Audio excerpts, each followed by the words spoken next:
Good evening and welcome to NAIT NewsWatch Extra. For the last 10 weeks, we've produced a number of stories to bring you the news you need to know. Tonight, we take the time to look at some of the stories that were just a little too long for a normal show. That's right, Gabe. We'll take a look at the stories that our team put together over the course of the last semester, while Team B will get to share theirs next week for our semester's final show. We start tonight on campus. With constant talks about mental health during the pandemic, we take a look at how one NAIT student has been affected. We look at what NAIT has done to help her and what they are presently doing to help other students cope with mental health. Our Cassidy Shandro gives us an inside look. As most of you know, it's been just over a year since the pandemic hit, and with all the talk about mental health, I took a look into what NAIT has been doing to help their students who are dealing with their mental health. It's been just over a year since the COVID-19 pandemic hit, and universities and colleges, including NAIT, have been doing online learning since March of 2020. During this time, mental health has been something widely talked about as it has noticeably affected many students over the last year. With the COVID shutdown, we really are seeing kind of two things happening. There's quite a large group that had to work hard to adjust. I mean, adjustment's always a task. But they're actually finding that things aren't going too bad. But there's also a group who have not weathered the transition well. And for some of those folks, life has been difficult for quite some time, and this is just an added twist. Rarely do we find that it's just COVID. Calandra Weatherby noticed that she was a student struggling with mental health and the stress of online school at the beginning of the pandemic. And after not being able to get into her long-term therapist, she was able to discover NAIT's counseling services through the NAIT website. They were super friendly. I was really just able to vent my frustrations for a little bit. I was just super stressed and just needed something really quick and easy, honestly. And they were just really helpful, and they were able to just talk me through my problems and give me some solutions, which was really awesome. And yeah, it was just a really good experience. Many students are aware of NAIT's student counseling service, but many students, as well as Calandra, were unaware that NAIT also provides online peer support through NAITSA if students are unable to get an appointment with a counselor. Peer support is a service that we provide for students. It's an anonymous and confidential supportive listening service. So if students have any struggle, they want to talk about something, about depression, stress, they are feeling, for example, having suicidal thoughts. So they can reach out peer support to start talking about their problems. The lead for student counseling at NAIT wants students to know that in the end, we ourselves are our own biggest enemy. The self-talk that's inside your head, would you say that to your best friend? Would you even say that to your pet? Because it's often very harsh, and we're our own worst critics in many respects. And so I guess be gentle with yourself. Calandra encourages students like her to reach out to NAIT Student Services if they find they are struggling with mental health. NAIT counseling, it's really good. I mean, they're always so supportive and welcoming. So I think it's worth the shot, at the very least. This has been Cassidy Shandro, NAIT NewsWatch Extra. You know, Gabe, if there's one thing I just can't seem to get you to stop talking about, it's gardening. And with the snow melting, the sun shining hotter than ever, how's that green thumb of yours? To be perfectly honest with you, Zach, it's been driving me crazy. I don't know if I've ever had an itchier thumb, and that seems to be a countrywide feeling. Now that we've been in this pandemic for over a year, Canadians seem to be gardening more than ever, and that might be a bigger trend than I originally thought.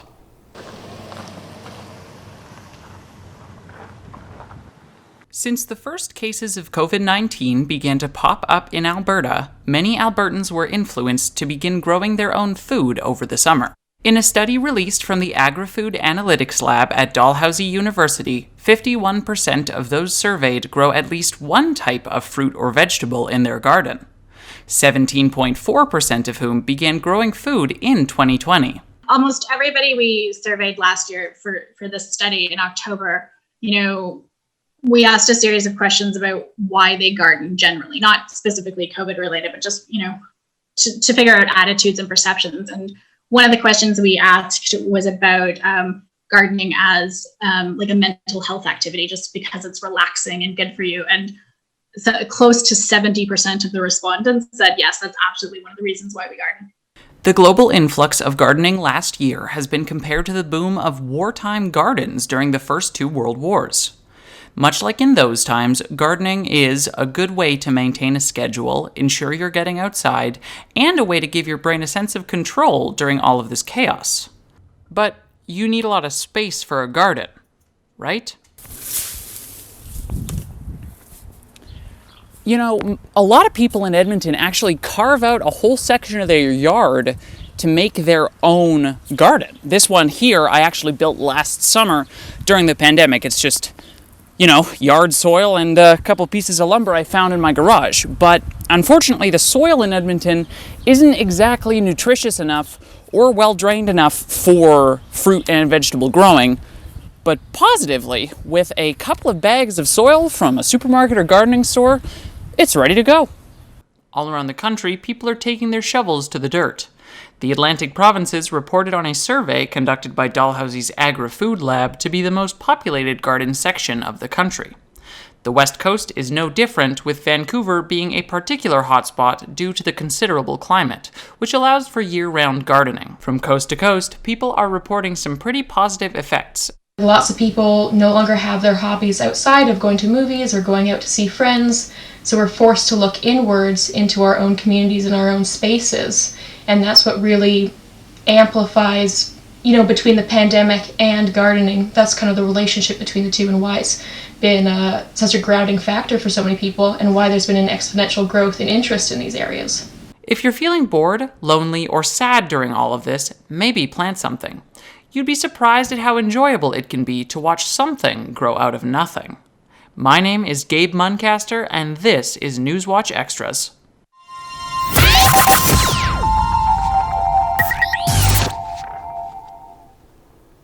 Next up, we have an inspiring story about the owner of a new restaurant in Sherwood Park. He went from home renovator to restaurateur, and our Sarah Hunter has the inside scoop on the motivation behind his family-inspired career change. Thanks, guys. I'm standing in front of the Shack Up Patat, a restaurant that's slowly gaining recognition for not only their large poutines, but also their donations within the community. But what's really magical about this restaurant is what lies at the heart of the restaurant and how one family's love runs deeper than any blood-related ties. Burgers, milkshakes, and fries aren't the only things greeting customers at the Shack Up Patat. Ray LeBlanc, the man behind the restaurant, is also there greeting customers with a smile and a few dad jokes. I'm just a regular dad that likes to make hamburgers. I love barbecuing, I guess, like every other dad. And Ray isn't the only one, as Kaylee, his youngest daughter, also helps out. It's a really chill environment, especially because my dad's the boss. Besides Ray's sense of humor, it's his history that makes him stand out from other restaurateurs. I had no plans on opening a restaurant. I was going to be in renovations till the cows came home. It was just something that happened. The main inspiration came from about 8 years ago, when he took a trip home to Sudbury, Ontario. Ray went to visit his brother-in-law, who had been fighting cancer in his femur after being diagnosed in 2013. When they diagnosed him with Ewing sarcoma and we looked it up, it's like, geez, he's a nutto. Ewing sarcoma, a rare form of bone cancer, is more commonly found in children. Despite his fight, Dan wasn't improving, and even though Colette had been encouraging him to eat healthy, that didn't stop Ray from picking up some poutines on his way over to visit. When he saw me with the food, his face just lit up. Unlike some brother-in-laws, Dan and Ray were more like brothers, and even stood as each other's best man at their weddings. But sadly, on January 13th of 2015, Ray received news that Dan had lost his 16-month battle with cancer. The news reminded him about their last visit together, and Ray knew he had to do something for Dan. And after countless ideas and a few minor setbacks, Ray accomplished his goal. Officially opening the Shack Up Patat on June 2nd of 2020, Ray's sister's reaction was one that he'll never forget. Couldn't believe that Ray wanted to open up a business for Dan. She had no doubt about how Dan would have reacted. Oh my God, as if he would do this in my honor. Even now, Ray's efforts continue to impress his family. He's at the restaurant every day, pretty much all day. He puts his heart and soul into what he does. And it's not just his family that's noticing. opened up in Dan's honor. I think it gave him that push to say, hey, listen, this is something that I'm passionate about. And the restaurant isn't the only thing built in Dan's honor. Ray created a poutine called the Big Dan and a 3-in-1 poutine called the Sampler. For each one sold, Ray donates money to the Canadian Blood Services and other local charities. And it's not just the money. Ray even set up a table to help support other local businesses within the restaurant. So while some reminisce about the good times with Dan, Ray continues to keep Dan's legacy alive, as his way of living and spirit live on within the heart of the restaurant. First thing that comes to mind, joie de vivre. Like he enjoyed life. He was a big personality. He was always the, I don't want to say center of attention, but he liked a good laugh. Sarah Hunter, NAIT NewsWatch Extra. Coming up after the break, we take a look into how the pandemic has affected the entertainment industry. Plus, a hobby that has soared to new heights since the beginning of the lockdown.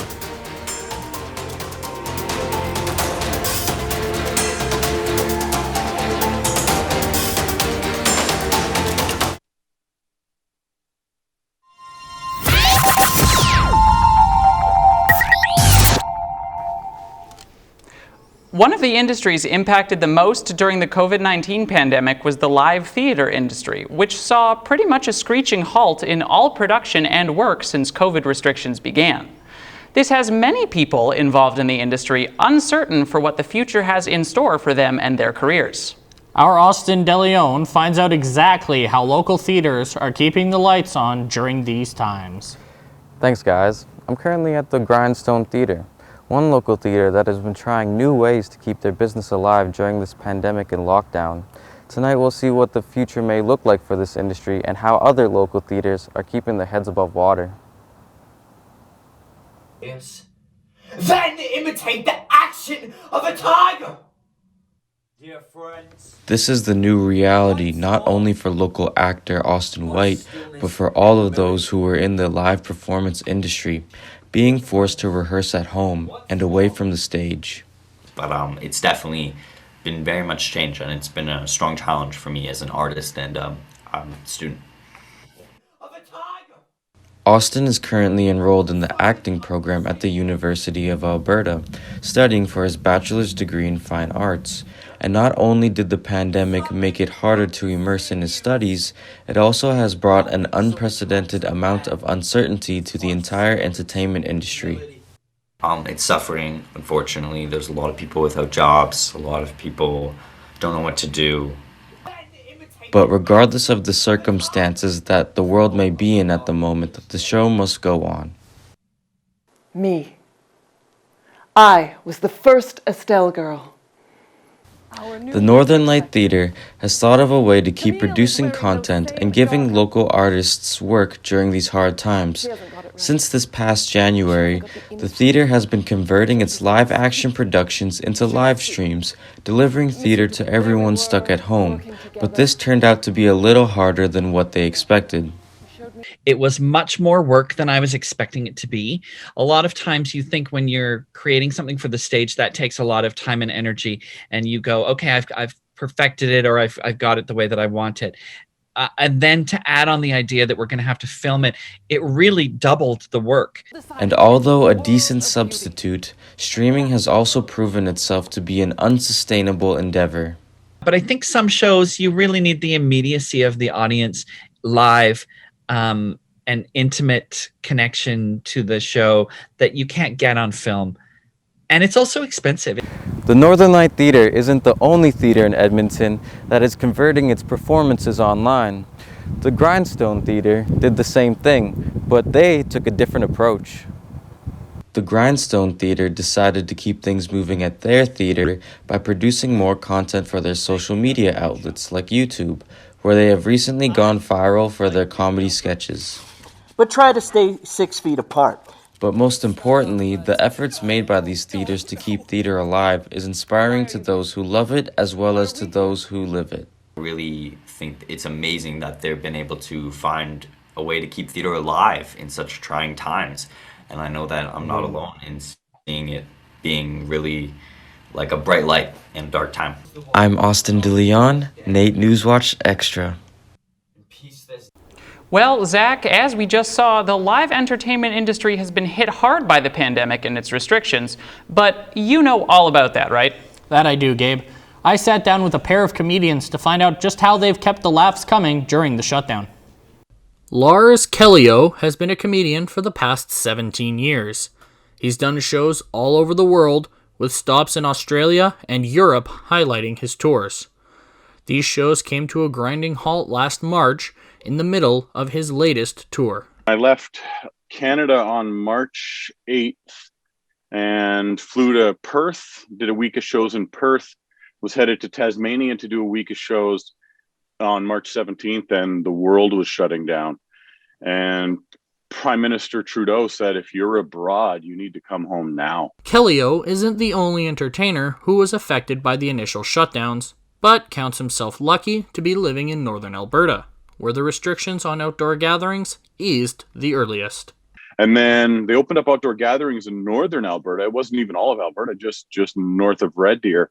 And I just needed to perform again. So I put on Twitter, if anybody needs a comedy show in their backyard, I'll bring a sound system and do a show. These shows would soon become known as the Fire Pit Comedy Tour, a tour that saw Lars take on over 160 shows over a 5-month span. While Lars continued to do his backyard shows over the summer, the Edmonton Comedy Festival was doing what it could whilst obeying the restrictions put in place by the government of Alberta. Here's how we did it. We have 5 venues for the Edmonton Comedy Festival. What we did was, in anticipation of being able to hold something, but probably not a full capacity festival, we asked each venue to tell us what the protocol was and what their capacities would be. And then we took the strictest of those protocols and we went back to the other 4 and said, this is the bar you must jump over. Being a comedian himself, Andrew understands the financial difficulties that many in the industry are currently experiencing. But, I'm also taking bookings, live bookings, for a year down the road and asking for deposits. So I'm borrowing against next year's income this year to make ends meet. Because of these financial hardships, Andrew made sure that any comedian who attended the comedy festival last summer was compensated nicely. So we held firm. When we had made our offers in the first place, it was pre-COVID. So we upheld those offers and paid everyone full price, even though we knew they would do fewer shows and they would perform before fewer audience members. Despite still being in the middle of a pandemic, the comedy industry is recovering as the members make more adaptations to continue doing what they love. For NAIT NewsWatch Extra, I'm Zach Marks.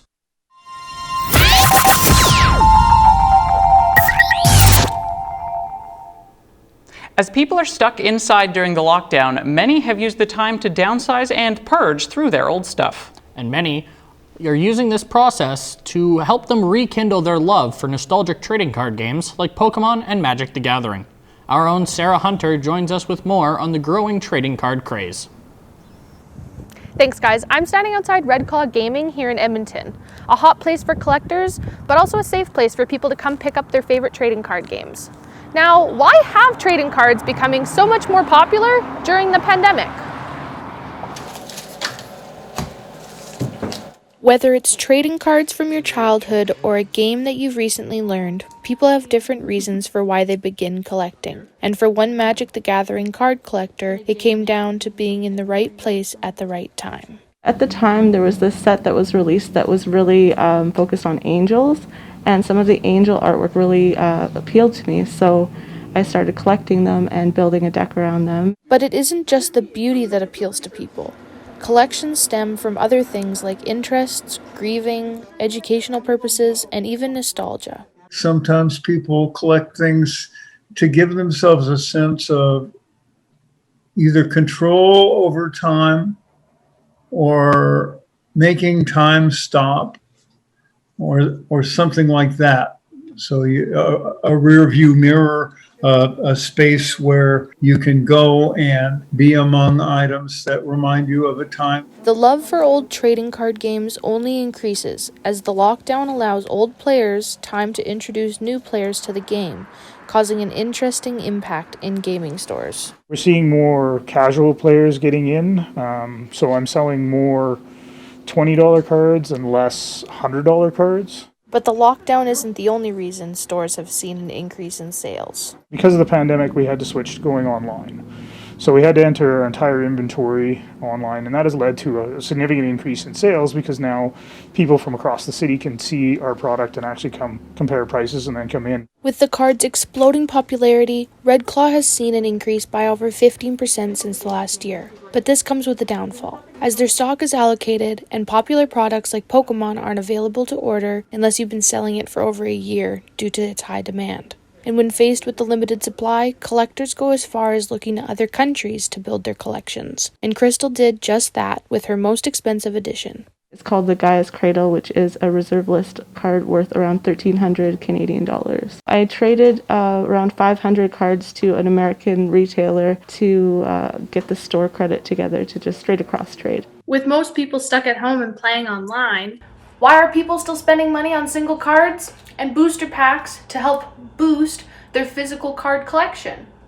I just really love the experience of Paper Magic, being able to sit at a table with another person and play and have that face-to-face contact. With the decreased in-store traffic, Red Claw's online single card sales have increased to around $4,000 worth of cards being sold each month. But with any collection, it is important to set healthy boundaries like planning out future purchases so you don't go over budget. And as your collection expands, so will your advice to other future collectors of the game. Don't think that you need to spend hundreds of dollars on cards. It's really easy to get started with just what they have available, just commons. There's so many cards in this game. I couldn't even tell you the exact number of individual cards and playstyles out there because there's so many. So that creates the unique opportunity to just grab a box of junk with your friends and try to throw something together. And I think that's where like the true spirit of the game is. Sarah Hunter, NAIT NewsWatch Extra. Okay, I know it isn't just me, but this semester felt like it went by in a flash. I feel like we did so much, it hardly feels like it's time for it to end. Zach, if you don't start talking, I'm gonna start crying. All right, don't worry, Gabe. We'll be okay. Plus, it's not even over yet. Team B comes in next week with the final show of NewsWatch with NewsWatch Extras B. Thanks for watching our team this semester, and have a great 2021.